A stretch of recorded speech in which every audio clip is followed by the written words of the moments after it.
أشهد أن محمد رسول الله.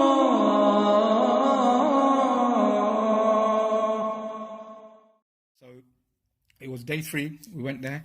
There was the 3 of us. So we're reading over the jinn, over the patient, and the jinns, shouting and screaming and swearing, etc. Okay, and then we invited it to Islam because we wanted to be a Muslim, right? So we made it say the Shahada in Arabic, and it was breathless. It was out of breath. It hardly had energy. It just about said the Shahada in Arabic, but we weren't convinced because the other 2 days it came. It was punished because Quran was recited over it, and then it left. It said it would never come back again, and it came back the next day, and then it was recited over again. It was punished, and it said it won't come back again. It left and it came back again. So obviously there's a 3rd day now. So we wanted to see how truthful this one was. So his name was Joseph. Yeah, his name was Joseph, and he was a Christian jinn. So when we asked it to say the Shahada, to repeat the Shahada in English, okay, so we said, say, I bear witness. So I bear witness that there is no God but Allah. So he said, there is no God but Jesus. F you, I'm a Christian, I'm not a Muslim. Like, just literally just come out like that. So we started, okay, this ain't happening. So we started carry on reading over it. Yeah, we read over it, and then it said, okay, I'm going to be a Muslim. So we ain't going to force you to be a Muslim. There is no compulsion in religion. Yeah, you can never force someone to be a Muslim. So it was willing to be a Muslim now. So we said the Shahada in Arabic, it repeated in Arabic, we said it in English, it repeated it in English. There was no, we were trying to catch it out to see if it was lying. We tried all sorts of things, we recited Ayatul Kursi, said it in English, it recited it back in English. Everything seemed in order. So we gave it a new name, we gave it a name, we said, your name is Adam. Yeah, your Muslim name is Adam. Okay, so every now and then we say, what's your name? My name's Adam, brother. Come on, man, I'm a Muslim. Come on, let me go. So then we asked, okay, what really happened? Why are you here? Because what happened, let me go back a bit, right? This sister, she'd just come back from Bangladesh.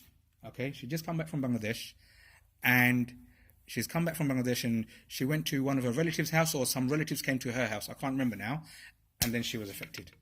And since that day, she's affected by the jinn. She's like not herself at all. Yeah, so we were trying to figure out what's going on, right?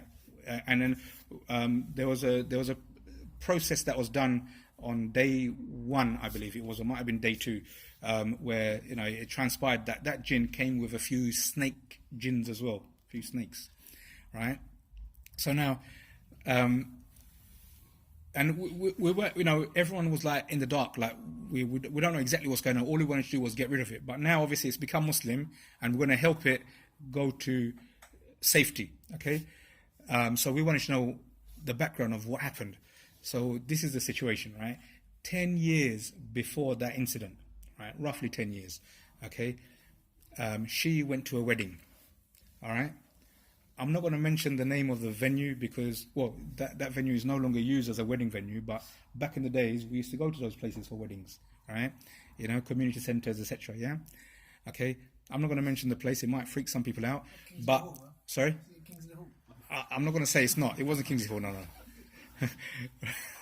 No more questions like that, please, because I'm not going to answer.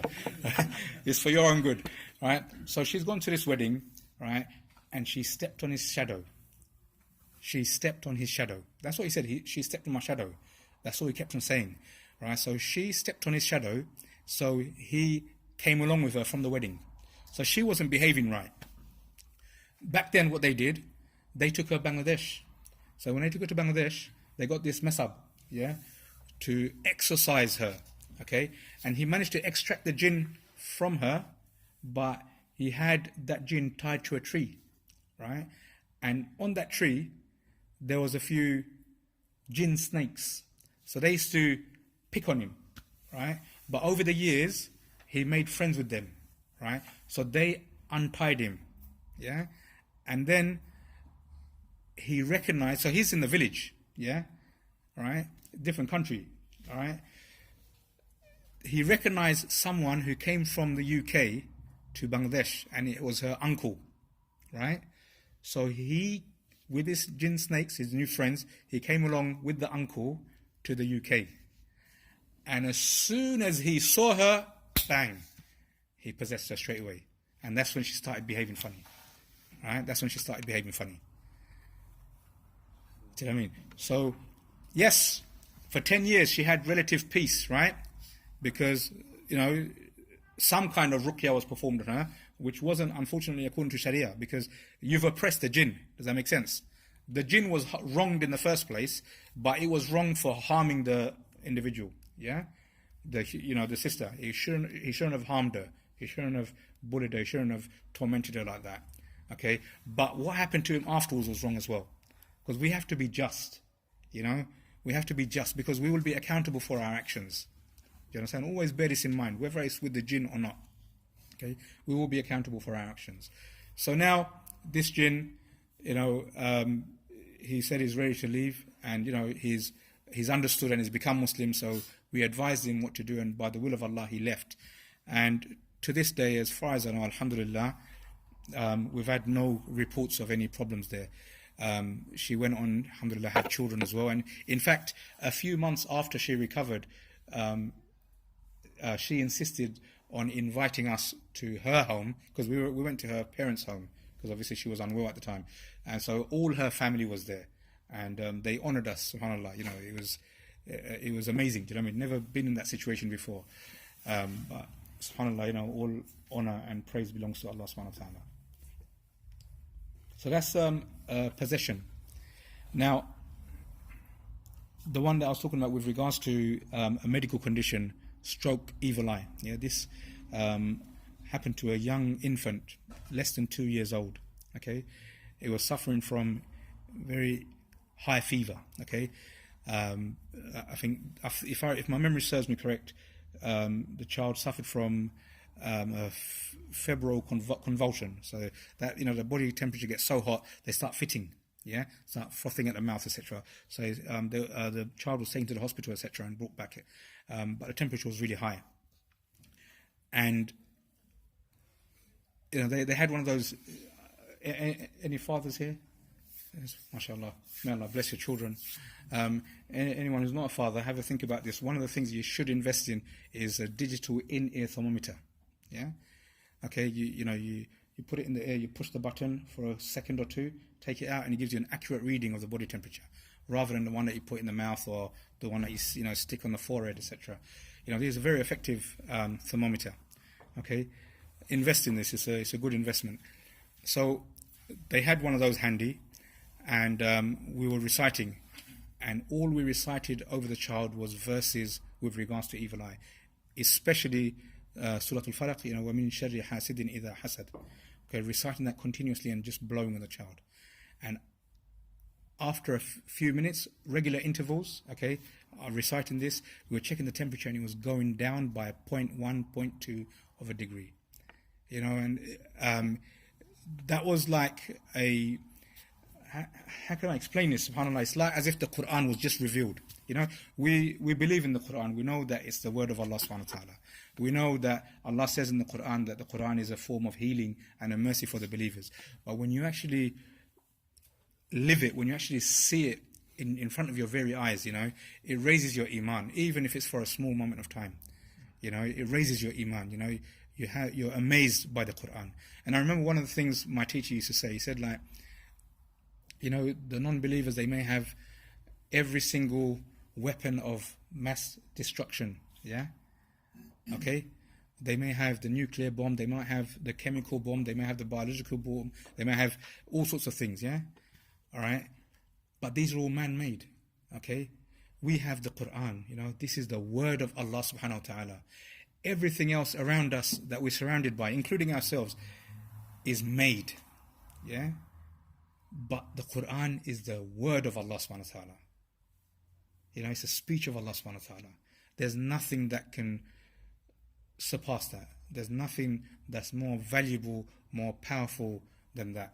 Allah subhanahu wa ta'ala says that if He revealed the Quran on a mountain, then you would see the mountain crumble to dust out of the fear of Allah subhanahu wa ta'ala. Out of the fear of Allah. So what is temperature, what is jinn compared to a mountain? SubhanAllah, imagine the size of a mountain. What you see of the mountain is only 1/3 of its real size, true size, 2/3 of it is beneath the ground, and that mountain would crumble. Do you know what I mean? This is the power of the Quran. This is what we have with us, but we don't give it its due respect. We don't give it its dues. So, with regards to evil eye, one of the symptoms is high temperature. You see, there's many du'as that you can recite where you're seeking refuge in Allah from the heat of the evil eye. Yeah? Do you know what I mean? So this was another case study, if you like, where, we, after reciting Quran, or even during, and every time we were checking the temperature, the father was there, the uncle was there, and there were other family members. They saw with their own eyes. They can see, they can feel the baby, right? Feel the body of the baby to see the temperature coming down. The next bit I wanted to talk about was ruqya itself. I personally would advocate, with regards to ruqya, self-help. Yeah, even if you contact a raqi, he may be one of the best raqis around. Yeah, he may be the most sincere raqi around. Okay, his contribution to your problem, in terms of like dealing with your problem, is 20% at most. Yeah, the rest, the 80%, is your efforts. You have to get on with the stuff that's given to you. Okay, and there's many benefits with that. One is you will strengthen yourself. Okay, you'll strengthen yourself. You'll get closer to Allah subhanahu wa ta'ala. Secondly is when you call a raqi, it normally involves a financial transaction. Yeah, someone who does ruqya, they are allowed to receive compensation for their time. Yeah, and we know this from the time of our Prophet sallallahu alaihi wasallam, when some of the companions, they were traveling and they came across a village. It was dark, and they approached the villagers and they asked them if they would be hosted, and they refused. So they slept out in the open that night. Yeah, and that night, the village chief, the chief of that village, was stung by a scorpion. Okay, and his health started to deteriorate rapidly. They didn't know what to do, so they said, okay, there's some people that came earlier on, let's see if they can help us. Maybe they can help us. So they found the companions of the Prophet ﷺ, and they asked them to help. So one of the Sahabi said, well, when we asked you for help, you didn't help us. Okay, you were stingy. Okay, why should we help you? So they offered to compensate him for his time, or pay him, whichever way you want to put it, with a flock of sheep or goats or something like it. was a large stock of livestock, basically, goats or sheep. Unfortunately, my memory gets the better of me on this one. So he went and he recited Surah Al-Fatiha, okay, and did the nafat, they call it naft, yeah. He recited Surah Al-Fatiha and blew over him, and by the will of Allah, the man recovered, okay. So now, obviously, he did his job, and he took his payment, and they were on their way back to Medina, and a dispute erupted amongst the companions. How could you recite Quran and perform ruqya with it and take payment? It's a kitabullah, it's a book of Allah. How could you do this? So they went to the Prophet ﷺ and they explained what happened. So he said, yes, it's allowed to take payment for it because you didn't do anything wrong. Yeah, give me a share of it. So Rasulullah ﷺ took a share of that. So basically, because of that interaction, the financial transaction that takes place, you'll save yourself money, because you're going to do what he would do anyway. He would come and recite over you. You can do that yourself. Yeah? Do you know what I mean? And maybe the first time, second time, third time, fourth time, fifth time, he might be sincere, but come the 9th or 10th or the 15th time, he may not be so sincere, because he's been coming on a regular basis. He might be thinking that that's another X amount of bucks for him. Thank you very much. Yeah? No one will be more sincere than yourself if you or your family member is affected. Yeah? That's a fact. Okay? Someone might have the expertise, they may have the knowledge, right? But they should be able to share that with you. They should be ready to impart that knowledge. They should be able to equip you, right, with everything that you need to get on with it. Okay? And it's not easy, it's hard. All right? It is hard, and you're stabbing in the dark sometimes. Right, but it's through that you get closer to Allah subhanahu wa ta'ala. It's through that you see the true amazing powers of the Quran. It's through that. And I pray that Allah subhanahu wa ta'ala never afflicts you with this, those of us who have not been afflicted, and those of us who have, may Allah subhanahu wa ta'ala relieve us from the suffering. Ameen. So now, one element is obviously to deal with the issue. Yeah. So back in those days, we're talking about 12 or so years ago, when we were considering going into the field of ruqya. The discussion was basically with our teacher, what are the risks and what are the benefits, etc. And it was a very common phenomenon, unfortunately, is a lot of people being affected, okay, and getting phone calls from here, there, everywhere, and trying to assist people in their time of need. And the discussion was that it's possible that it would affect you one day. Yeah, so you have a choice. You either wait for you to be affected and then you defend yourself and you ward off what's harming you, or you take the fight to them and seek the pleasure of Allah subhanahu wa ta'ala. It is a form of jihad. They say that it's a form of jihad, and there's no risk of you being called a terrorist, okay, killing innocent people, because you're fighting the enemies of Islam. They're very clear in that sense, even though we don't see them, okay, because when we recite, our intention is that we affect the soldiers of Iblis, yeah, and only the soldiers of Iblis will be affected. So it's clear cut. So it's a form of jihad, But the other side of it is where, with regards to ruqya, obviously self-helping is to, the motto, and we see this repeated in the Quran often, where the motto is that prevention is better than cure. Okay, there's many things where you can prevent it from happening in the first place. Okay, rather than trying to struggle or go through the pain and suffering, trying to find a cure for it. Yeah, it's always easier to prevent it from happening. So, what do we mean by prevention is better than cure? It's about our personal security, and the example I like to give on that is, say for example, your house. You live in an area where there's been a spate of burglaries, okay, and everyone's concerned. Okay, oh man, so and so's house got burgled, and just the other day, actually, not this Saturday gone, the Saturday before, nighttime, there was a wedding, evening wedding. A family went to the wedding, they came back, their house was burgled. Okay, do you know what I mean? So may Allah replace their loss. I mean,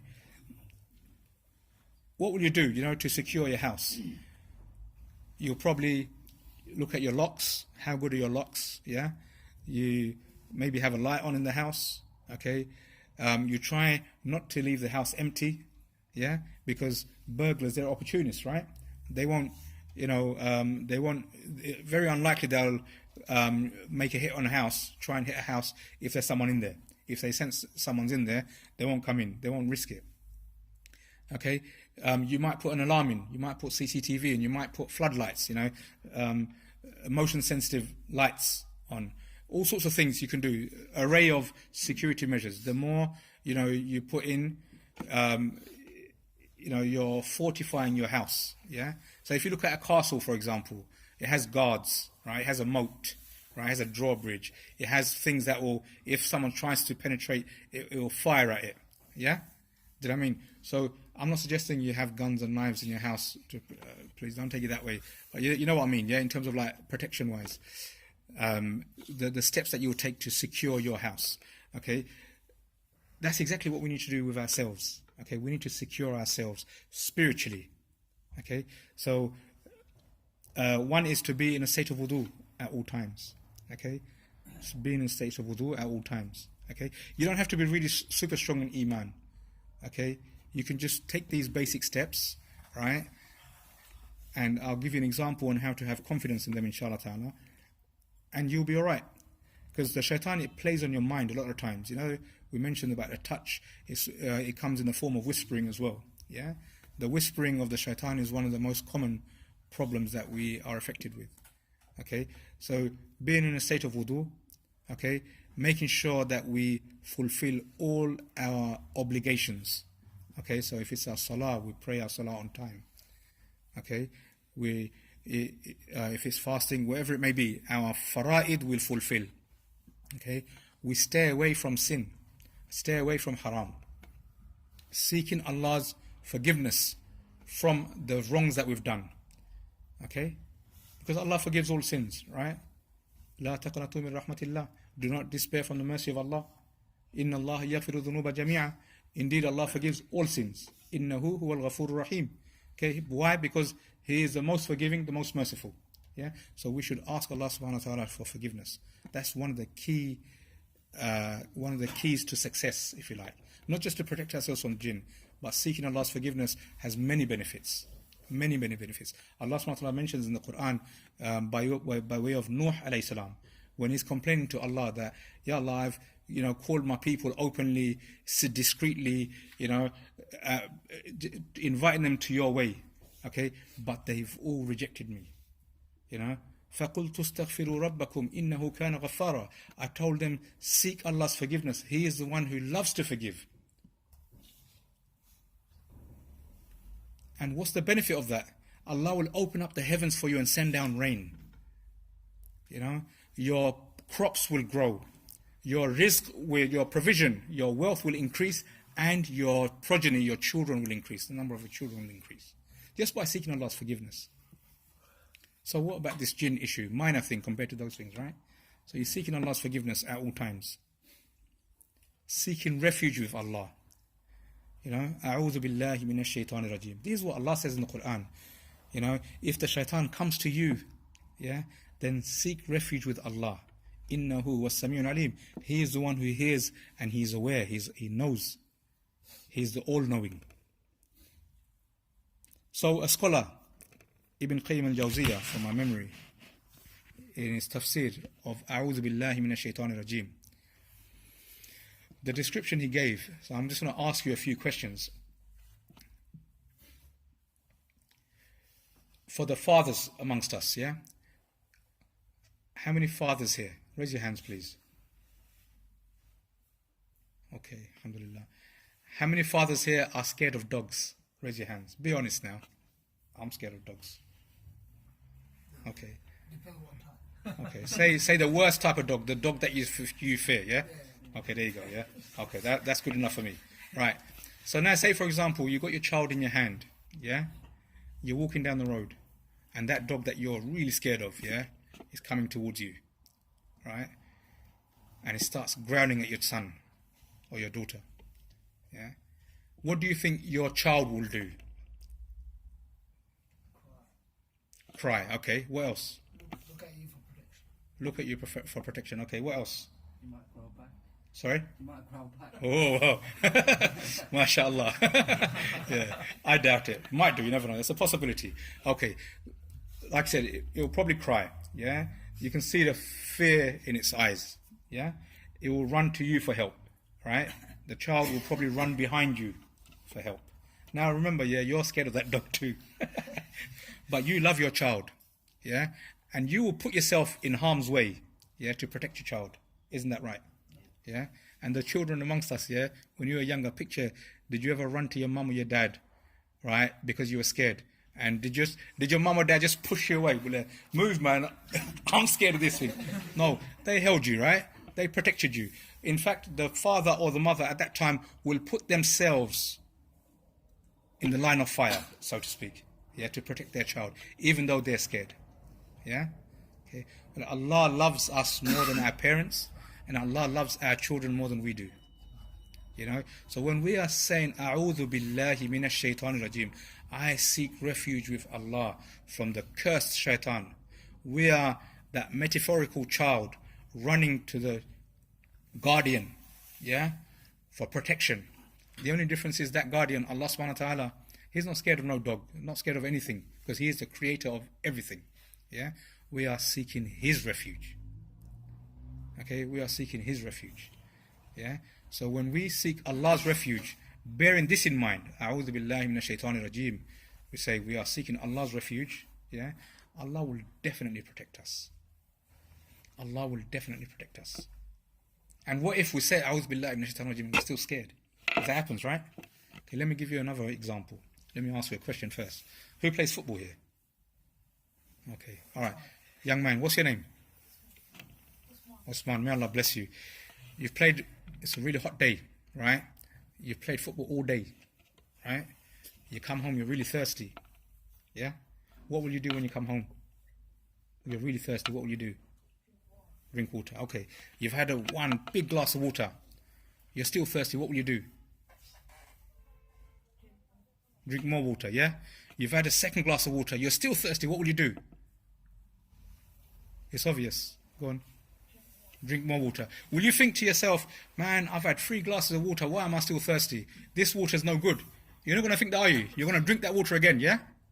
Right? Because you know that water's going to quench your thirst. You're not going to say, will a biscuit, a dry biscuit, will that quench my thirst? No, you're going to say, you know that water's going to quench your thirst, right?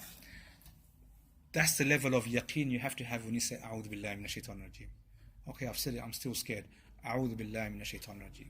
I'm still feeling scared. A'udhu billahi minash shaitanir rajim. You say it with ikhlas. The more sincerely you say it, the more committed you are in what you're saying, in believing what you're saying, the more Allah subhanahu wa ta'ala will give you that reassurance that He's with you. Some people, I said it doesn't work. Say it again. No harm in saying it again. Say it again. No harm. Yeah? So when you make wudu, you have that yaqeen that Allah is going to protect you because you're in a state of wudu. Okay? When you do your du'as, the morning and evening adhkar, okay, you're asking Allah, in those adhkar, you're glorifying Allah, you're confirming His oneness, and you're asking for His protection. You're seeking refuge in Him. That's the essence, broadly, of when you do the morning and evening du'as. Yeah? Believe in them. Don't just look at the Hisn Muslim and read the du'as, parrot fashion. Read the meanings. Yeah? Look at the hadith behind those du'as. Then you'll understand the true essence. Like A'udhu billahi minash shaitanir rajim. We all say it every day, right? How many of us thought about A'udhu billahi minash shaitanir rajim like the way we just talked about now? And those of us who know about the meaning of it, how often do we think about it like that? Not very often. We forget. So there's a reminder, as I said at the beginning of the discussion. It's a reminder for myself and you. There's so many things I haven't covered, and I've rushed through a few things because obviously, owing to time. I pray that Allah subhanahu wa ta'ala accepts the little that I've shared with you and records it in my book of good deeds, and I forgive and I ask. أم حسبتم أن تتركوا ولما يعلم الله الذين جاهدوا منكم أم حسبتم أن تتركوا ولما يعلم الله الذين جاهدوا منكم ولم يتخذوا من دون الله أم حسبتم أن تتركوا ولما يعلم الله الذين جاهدوا منكم ولم يتخذوا من دون الله ولا رسوله ولا المؤمنين وليجة